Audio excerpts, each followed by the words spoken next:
Hi, hello. I'm Seamless, and today I want to talk to you about ear protection. Not necessarily about literally items that are protecting your ears, but about the idea of protecting your ears in general.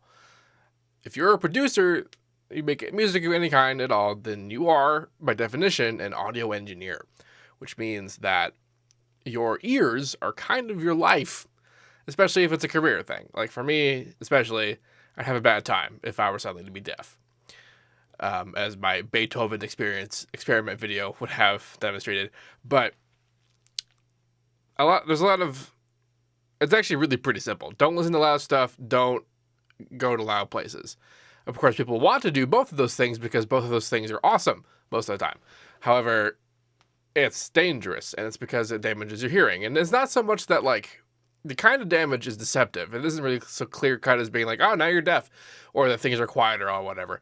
It's stupid stuff like one ear might be quieter than another ear, and that means that your stereo sense is off balance. And so if you mix something, you're gonna mix it off balance. Just because if you make it feel similar, like, centered to what your idea of center is, it's not gonna be the same as what the reality is.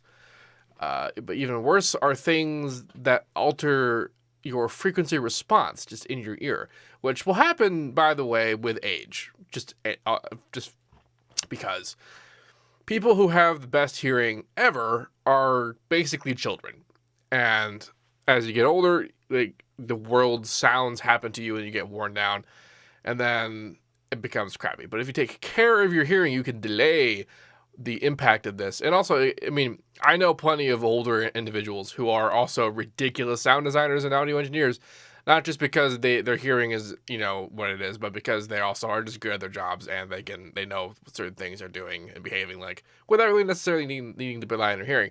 Is one thing or the other, especially now we have all kinds of analysis equipment available to us with stuff like vector scopes and oscilloscopes and spectral imagers and levels and whatever. Like, it's pretty easy to just to rely on that to determine what good is for stuff. But it's not really any fun if you can't hear it. So there's two primary things that I want to talk about in this particular realm. Basically, never go to a show or even like a loud bar without earplugs. Do not do it. The first ever like EDM show I went to was a hard festival show in New York. And I don't know why, but I didn't bring earplugs. And it was devastatingly loud. It was if my friend didn't take one for the team and let me use her earplugs, I probably would be deaf. It was so loud, and it wasn't even loud show loud, because I play in the metal band. I know what loud is. It was louder than that. I was like far away. I wasn't on the floor. I was on like a balcony. My God, but don't go to places like that without earplugs. There are actually a lot of really interesting earplug technology that you can get. You can get just regular stupid CVS drugstore earplugs and just have those and squish them in there and put them in there. That's fine. You can get the goopy kind of like putty bit and just kind of form it to your ear. They also you could go to a freaking audiologist and they could make custom fitting attenuation earplugs. I don't know, that's not what they're actually called, but their jobs in life are that they make things quieter without shaping the frequency response as it gets to your ear. And that's super valuable, because as much as I use regular douchey earplugs when I go play my band, which basically means I have no idea how my band's sound is when I'm playing. I just kind of rely on the front of house guy to do his job. And luckily I have a couple of really good front of house guys in my area.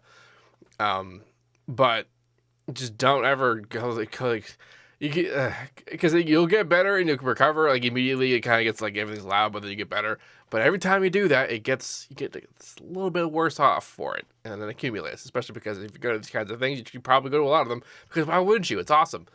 So there's that, and that's kind of obvious. There's probably a whole bunch of I just forgot and whatever.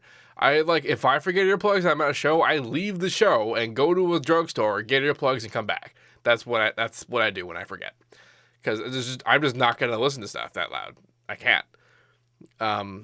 And then, so the other part of this is when you're actually in your studio. If you're in your studio, because you all have studios.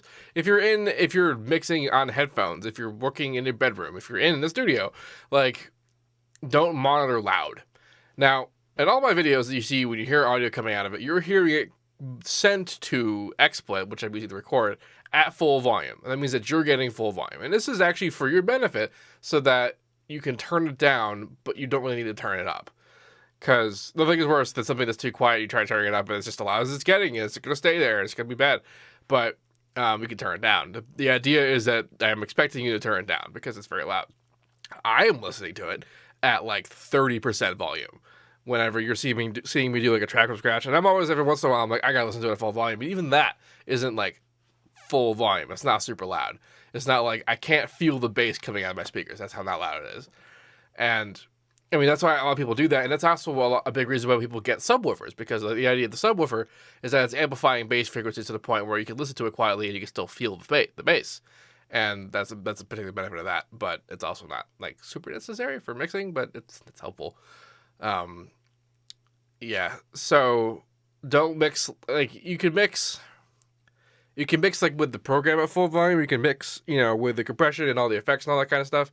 But the actual output level should not be super duper loud. Like you can deal with it a little bit, but don't get carried away and don't forget that you're doing it. And if you notice that like the volume you were at that you knew was loud is suddenly not very loud anymore, and that you need to get it louder to get that loud feeling, that's how you know you need to stop doing that, because damn, you're breaking your ears. Headphones are a little bit more egregious about this, because not only, they are obviously a lot quieter, but they're a lot closer, and it's a bit more deceptive, especially if you're using over ears, because you want it to be close and loud and good, and that can be pretty bad over time. And unlike, it's very interesting because when I'm doing something and I'm listening to music like recreationally, which I actually do more these days than I used to, when I just have Spotify on some playlist or whatever, I actually listen very quietly. I'm actually not like super paying attention to it, but like when I'm producing, I have it a little bit louder than that.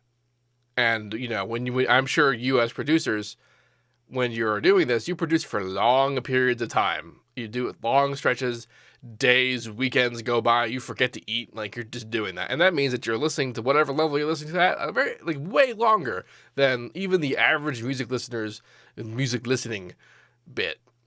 The only time I don't wear earplugs is when I probably should, is when I go to movie theaters. Because, it might just be me, but it just seems like they're making them louder. It's getting a little bad. Especially when the audio is not mixed perfectly. Because then you get the high frequencies, it's like, ow, why'd you do that? Stop. Transformers was bad. It was just lousy with that. Avengers wasn't so bad about that, though. Anyway, the better care you take of your ears, the longer you'll have the fullest range of hearing you're gonna get, and the better that you'll be able to do your job as a producer, mixing stuff. Like your image and the coloration of your world is interpreted by your ears, and you need those to be at their tippy toppest, most perfect condition if you want to be doing your job well. And so many people, a lot of that has to do with, a lot of what I'm about to say has to do with like monitoring situation as well. But so many people, like when I was doing the track reviews, I made so many comments about how people push the high frequencies super hard, like really, really hard. And the only reason why I assumed that it sounded good to them is because they had a listening environment where the highs were not as pronounced. And the other situation that can happen is that they have hearing damage, hearing loss, because the higher frequencies are the ones that go first. And that means that like they're pumping up the higher frequencies because they just couldn't hear them as well as we can.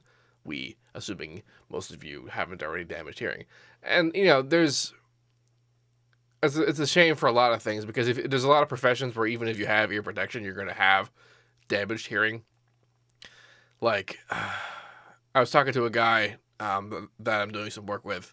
He's an older dude, but he worked at an airport for, I forget what airline, and he was like on the tarmac with the jets while they're running, and jets are commonly cited as a certain dB level that's like the threshold for pain, and he obviously had ear protection, but that wasn't enough. It was enough to not hurt, but it was still loud. It was still a problem. And like people who have those kinds of jobs like construction or maybe they're gun enthusiasts. I mean, how many times have you, if you are a gun enthusiast, been told wear your protection when you're shooting? Because damn, guns are loud. And it's just there's a problem. There's problems. It's problematic. Um, you live your life like that, and then you decide you want to be a producer, and then because you probably maybe you've gone to a whole bunch of shows. Like my vocalist in my band has spent his whole life going to metal shows, and he has never once worn ear protection at a show.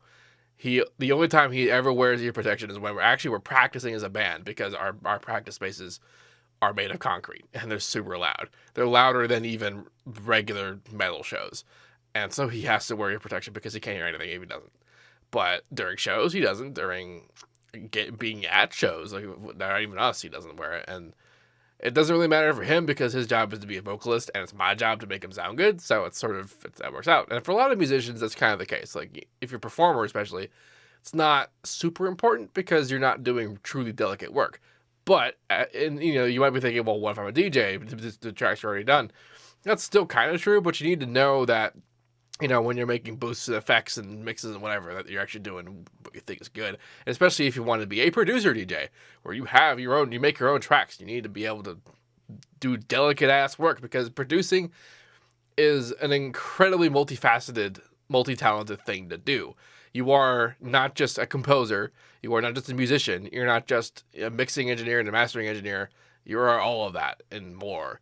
In order to make even the shittiest of tracks, you have to know how to do way more than any single conservatory-based musician ever would about what they're doing, about what you're doing. I play instruments because I wanted those instruments in songs that I was making so many years ago. Not because I wanted to be a guitarist, not because I want to play the bass, not because I want to play the drums. Although it's fun to do those things, I'm not career either of those, all of that. I'm doing all that because I wanted to further my abilities as a producer. And being able to do a good job mixing is part of being a producer. And until you get famous enough that you can hire your own mixing engineer. At that point, go nuts. But, again, where's the point of that? Anyway, I hope I got the point across. Wear earplugs. Just have them. Go to shows with them. Don't mix super loud. Like, it's not like a isolated thing. What I mean by that is that you can listen to it loud for like a second because it does sound really good. I mean, there's all sorts of studies that correlate loudness with things sounding better. Even identical sounding just sound better to us if they're louder because bigger is better. And that's the whole reason why the loudness war is a thing. So it's obviously very cool. And it's good to do that, when you're checking up on stuff, but then like just turn it down, don't do that for like 2 hours. So, yeah, this is more of a PSA than anything, but anyway, if you have any questions about this, you should probably Google it because I don't have a lot of technical expertise in everything that I just said, but there are some things and they're pretty cool. But yes, if you have any questions, I'll attempt to answer them. Please remember to like, comment, and subscribe, and to whitelist your ad blocker on my page so that I can make the monies from your views. Please and thank you because you're the bosses. You're so cool.